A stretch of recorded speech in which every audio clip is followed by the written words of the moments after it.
The last assignment in my cinematography class is always to replicate a painting for a number of reasons. One, we stand on the shoulders of everyone who's come before us. So film isn't painting, and film isn't theater, and film isn't literature. It's its own thing, but it stands on the shoulders of all of those art forms that have come before them.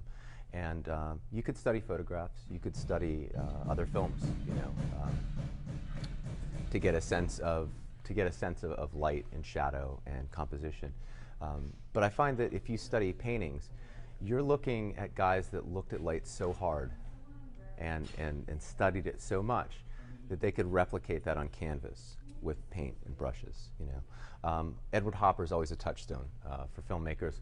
He was painting during the golden age of Hollywood. So he was painting when film was a prevalent art form for society. So there's a cinematic quality to his paintings. There's always a sense of sort of loneliness in his paintings. And what they're doing back here is they're replicating a summer evening, which Hopper did in '47. So they are going to do that painting.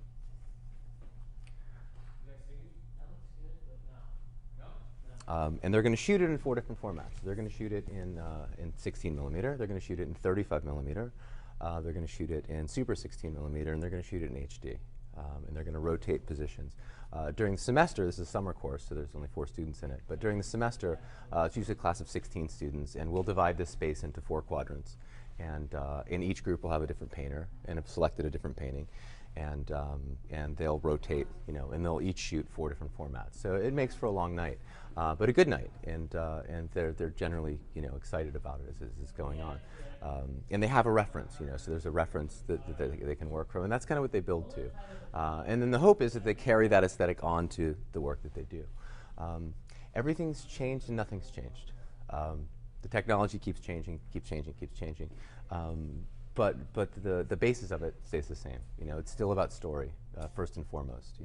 Your photography has to move the story along, and if it doesn't, if you're just making beautiful shots that don't move the story along, it's like a really technically proficient guitar solo in a song that doesn't move the song along.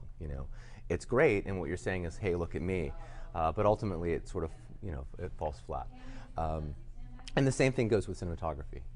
The story is first, and the images should tell the story. But that's not to say that the images should be boring, because if the images are boring, there's a chance that the story is boring, and you don't want that, because you're asking people to sit and spend their time and their life, watching the story that the director has sort of put forth.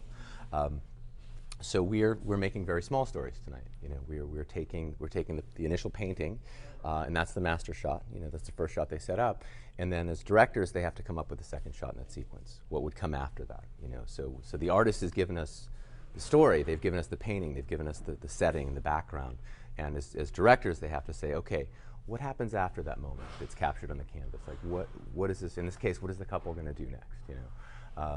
And as cinematographers, as they're rotating through the positions, they have to stay true to both the style of the painting, but also to the story. To make sure that second shot matches that first shot. Light's coming from the same direction, all sort of the technical things.